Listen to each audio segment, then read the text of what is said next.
In this video, we are going to verify maximum power transfer theorem in the laboratory. As per the maximum power transfer theorem, maximum power is transferred from the source to the load when your source resistance matches to the load resistance. That means when your Rs is equal to RL. For the verification purpose, we will be using this network in our demonstration, and in this network, one Rs of 330 ohm is being connected in series to this voltage source of 10 volts. There is a one load resistance.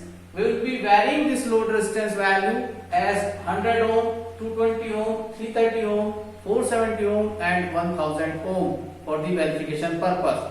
While connecting these different resistances, we will be going to measure the current that will be flowing in the circuit.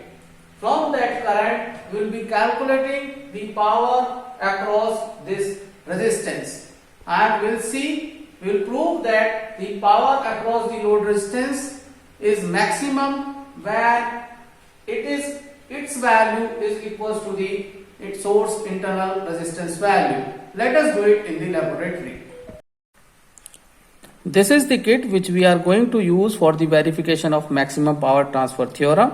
In this kit, you can see one DC voltage source is being given whose magnitude you can vary by varying this knob.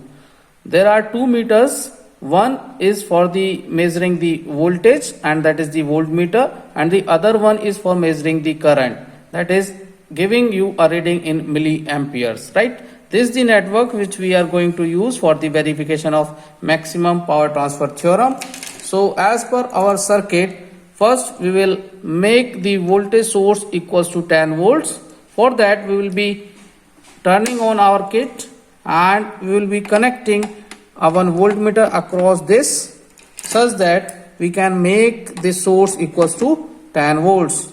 Now for making it equals to 10 volts, we will slightly or slowly rotate this knob such that your voltmeter shows you the value equals to 10 volts. Okay, so now your source is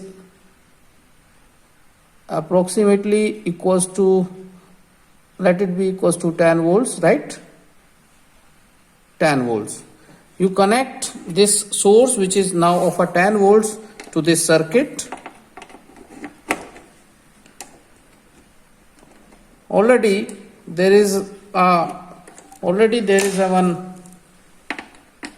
I'm using a different knob as it was slightly it was not tight. So now what you'll do, you have one internal resistance 330 ohm.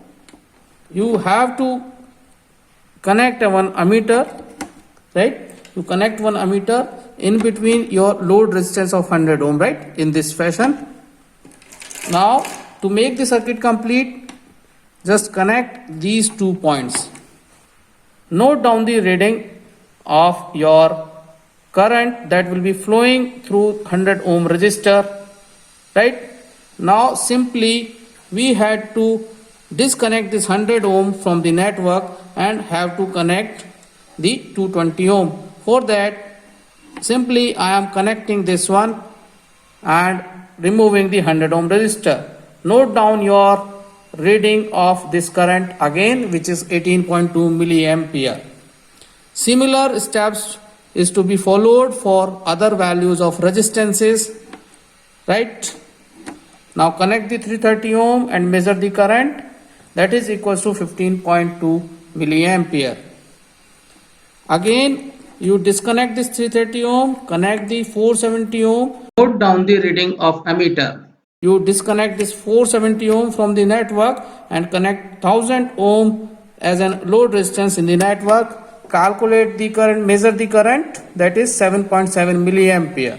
From these readings, calculate the power that will be absorbed by the load resistance RL and try to draw one graph. You will find that the power across the load resistance is maximum when it is equals to when the value of this load resistance is equals to 330 ohms. This is the verification of maximum power transfer theorem.